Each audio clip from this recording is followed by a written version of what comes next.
Cecil Young. Good evening. First of all, I'm a little disappointed in the city attorney's office and labor relations office not responding to my request in terms of having Councilman Rick Torres look into my unjust termination. You know, it really troubles me when you ask something to be looked into and to have a councilman have his statute to be able to say to the rest of the council members, why don't we look into Cecil's situation in terms of his unjust termination? It's a shame to see that I had to get an affidavit to send to Labor Relations, Mr. McCarthy, that you actually are the deputy director of. And it troubles me as someone who's been here for the last 8 years that I've been coming back and forth speaking about my unjust termination. It's a shame and a disgrace that you can't even respond to a Freedom of Information request. That's all I asked you was to turn over the documents to Councilman Torres so he can pursue my situation in terms of my unjust termination. As I said before, it's not about the money. It's about right and wrong. And I myself have grown up in the neighborhood where basically I didn't have too much respect for bullies.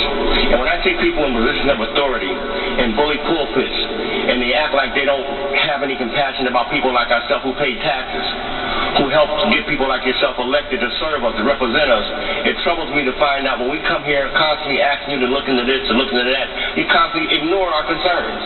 And that's why I said maybe what need to be done too as well, we maybe need to have the city attorney be an elected official and the deputy city attorney be an elected official who will basically work on behalf of the public, on behalf of the taxpayers, who pay all of our salaries, whether that be stipend, whether that be allowances to go on trips or wherever you decide to go. And it's a shame and a disgrace that I have to keep on coming back and forwards, trying to get you to look into this unjust termination. Now, Mr. McCarthy, you're an attorney. You know the law. And as Mr. Hennessy just said a moment ago, to have city employees to sit in positions of authority that you sit in, and to have you constantly continue to rubber stamp the mayor's request in terms of ignoring the public's request. It's a shame and a disgrace. You know, and here it is, we got 2 councilmen from the East End who claim to be concerned about their constituents, and I don't see either one of them here tonight. And I'm beginning to wonder, is it because of me constantly coming here? Because I'm not going to stop. I'm going to keep on coming here and keep on trying to get you to respond to my concern. And as a taxpayer, that troubles me that the city can go all out of the way to force people to pay their water pollution bills, and if they don't, they take their homes. And when they take their homes, they don't give them no rebate over and above what they were charging that person for what they owe for that water bill. They take the home completely and they auction it off to their buddies or their friends. And I say that's a shame and a disgrace. I also say to the city council, now you're talking about going after those who owe back taxes on their vehicles. We know as well as anyone else in the state that people in the city of Bridgeport pay some of the highest taxes in the country. And a lot of them have fallen on hard times where they can't afford to maintain a lot of things. And to now have the city council to not just take their homes nowadays, but to now talk about going to attach their bank account. By now talking about putting a lien on their property. There's a lot of folks that just ain't got it like that. And to hear you give tax breaks to those developers that come from out of town, you make sure that they're taken care of by giving them tax breaks, and they haven't spent a dime in our city in terms of taking care of the needs of our people. Yet and still those of us who pay taxes on a daily basis in terms of the taxes that we have to pay, it costs us, it hurts us to know that we can come down here to ask you to look into matters and you ignore us. And I'm saying to Tom McCarthy, come on man, practice what you preach. You took an oath to be fair and impartial. You took an oath to do the right thing. Why is it so hard for you all to do that?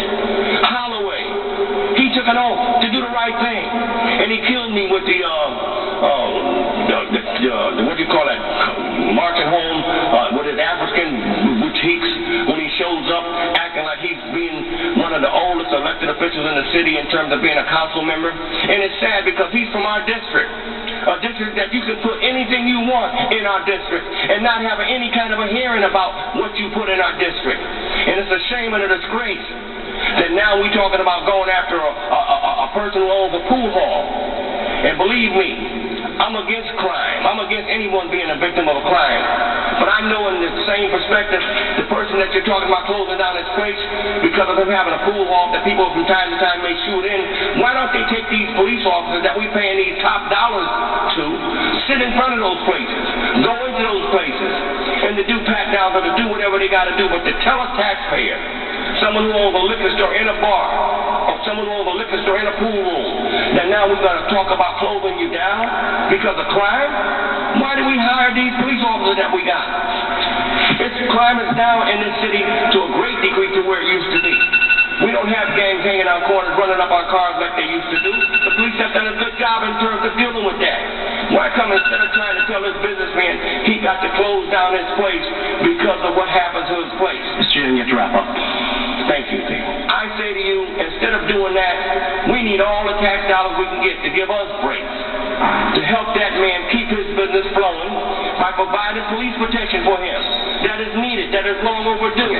We got a community police post on the East End. You don't see no police inside that police post.